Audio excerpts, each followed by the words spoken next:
phenomenon known as the Renaissance is one of the standard stops on any tour through the history of Western culture. It encompasses a roughly 300-year period in Europe, where architects, poets and philosophers reconnected with the style and ambitions of ancient Greek and Roman civilization. The reasons for studying the Renaissance nowadays are often left a bit unclear. To the high-minded and respectful, the rationale may seem utterly obvious, or to the more impatient or technologically focused, the exercise can equally well appear a complete waste of time. We believe that the main reason to study history is to rescue certain good, provocative and inspiring ideas that have been lost in the past, in order to put them to use in relation to the dilemmas and problems of our own times. Our tour of the Renaissance, while seemingly about some old, long-dead guys, will hence really be about us. Florence, Italy, 1469. A 20-year-old nobleman from one of the grandest families of Florence, Lorenzo de' Medici, takes over the family business, the Medici Bank, that's been going since 1397 and is the most respected financial institution in Europe, with flourishing branches in Florence, Venice, Rome and Geneva. Lorenzo, like his uncles and his father before him, has a great gift for business. During his lifetime, the bank will open new outposts in Basel, Bruges, Avignon and Pisa, and lend significant sums of money to royal courts, aristocrats and entrepreneurs. Lorenzo and his family are typical of the Florentine upper classes of his age in honouring the business of making money, without any of the traditional suspicion of trade found in most Christian societies. But not only are the Medicis interested in making money, they are also extremely ambitious about how to spend money. They believe that the express purpose of what we would now call philanthropy is to promote beauty, truth and wisdom in the world. Lorenzo de' Medici's grandfather had started the collection of books that became known as the Medici Library, and Lorenzo now expanded it decisively, with his researchers scouring Europe's monasteries, courts and libraries for lost or overlooked texts from antiquity. Lorenzo was a patron of many philosophers, including Marsilio Ficino, Poliziano and Giovanni Pico della Mirandella. Under his guidance, these philosophers undertook pioneering researches into Greek philosophy. They absorbed the ideas of Epicurus, Zeno and Aristotle and tried to harmonize Plato's theories with Christianity. Lorenzo was perhaps best known as a patron of art. His court artists included Verrocchio, Leonardo, Botticelli, Ghirlandaio and Michelangelo. The patronage was extremely intimate and involved. Michelangelo lived with Lorenzo and his family for 5 years, dining at his table and participating in discussions led by Marsilio Ficino. Although the Medici were quite rich, by modern standards, their fortune was a relatively moderate one. Across 4 crucial decades, from the 1430s to the 1470s, it's estimated that the Medici family spent the equivalent of around $500 million on intellectual patronage, architecture and artworks, which is a huge sum by comparison with average incomes, but it's not very substantial by comparison with the wealth of the richest people today. The Medici family resources would be roughly those of Rosetta Caffarata, whose wealth, from a fisheries business in Peru, is around $1.5 billion. She is at present the 1,200th richest person in the world. Lorenzo would seem economically unimpressive next to Giorgio Armani, $8.5 billion, and a non-entity next to Bill Gates, $79 billion. Money was important to what Lorenzo and his family achieved, no doubt. So in that respect, the world is amazingly well placed to continue in his footsteps. There's no shortage of money to do the sorts of things he did. But what's holding us back today is a shortage of vision. For the price of this yacht, Lorenzo fueled the Renaissance for 30 years. The secret to the Medici's impact was that they didn't see themselves as there simply to hand over the cash to allow artists, architects and scholars to do whatever they wanted. The Medicis had a vision, a mission for the arts and for philosophy, and were extremely direct and didactic in putting it forward, usefully so. Guided by his philosopher friend Ficino, Lorenzo thought of art as a kind of education. Under his patronage, artists were therefore asked to illustrate key philosophical truths about, say, the importance of kindness and compassion. They promoted serenity and glorified the best qualities of the state and of good leadership.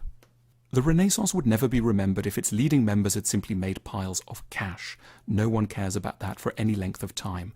The real source of its glory was the imagination and intelligence with which its great bankers and financiers set about spending their money.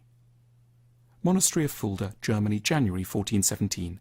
An Italian scholar and humanist, Poggio Bracciolini, is on a tour of Germany and Switzerland, looking for lost Greek and Roman manuscripts. He is spending a few weeks in a Benedictine monastery, hunting around the dusty shelves of its great library, when, in a forgotten nook, he makes one of the great discoveries of the whole Renaissance.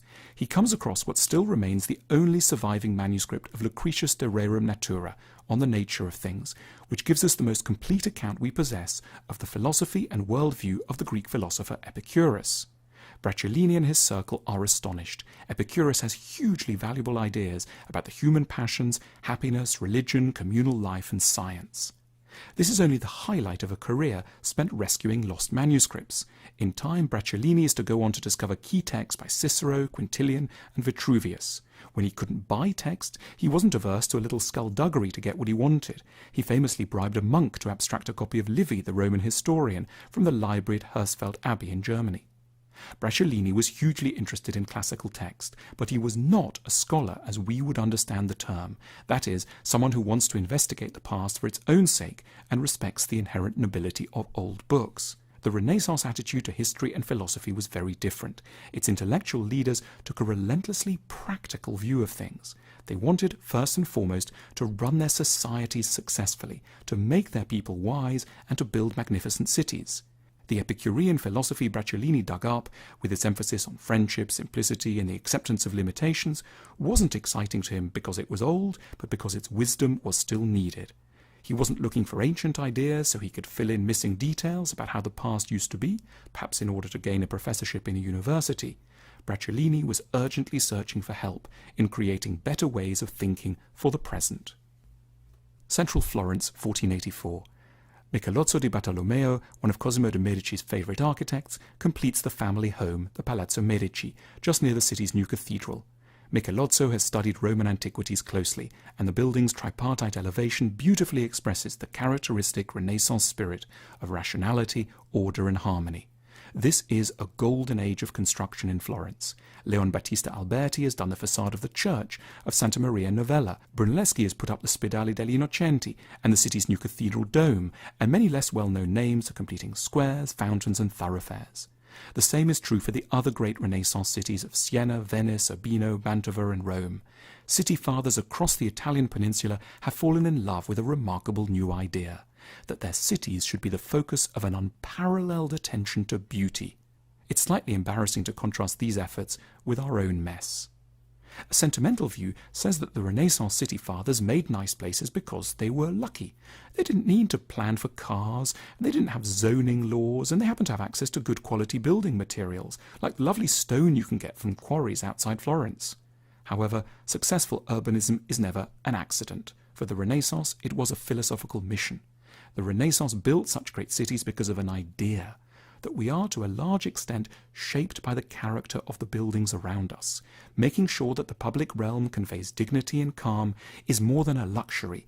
It can help to ensure the sanity, vigour and happiness of a whole population. What's more, the urbanists and architects believed in rules. They didn't think it was chance that a city looked good. They wrote volumes codifying what works and what must be avoided. In their efforts to systematize and in their careful thinking about what makes a good street corner, pavement or bench, they put our own efforts at urbanism to shame.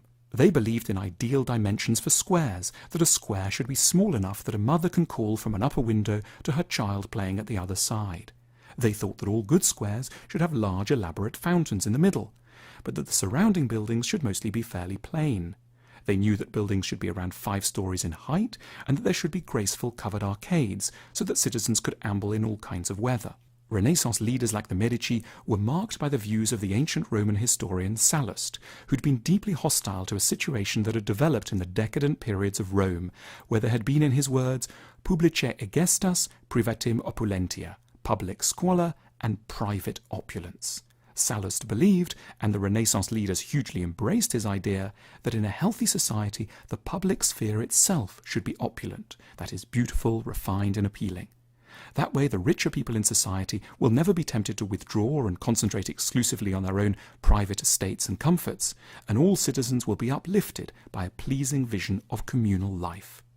It's a tribute to these efforts that there are still very few cities on earth nicer than those created over a few hundred years on the Italian peninsula. But it's also testimony to our desperate lack of ambition and vision that we can count on one hand the number of cities constructed since the Renaissance that are prettier than, say, Florence or Venice. Ideally, we wouldn't have to be so impressed by Renaissance cities. We'd be inspired to rival and equal their achievements in the architectural idiom of our own times. Frari Church, Venice, 1488.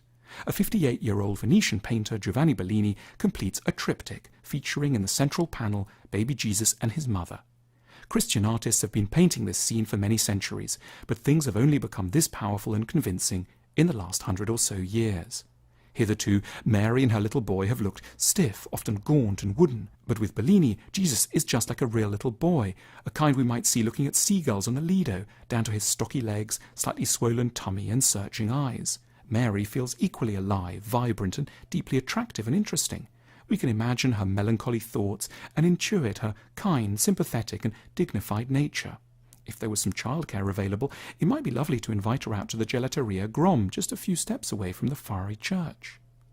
It's often been remarked how odd and wondrous it is that so many geniuses of art came to the fore in such a short period in one place.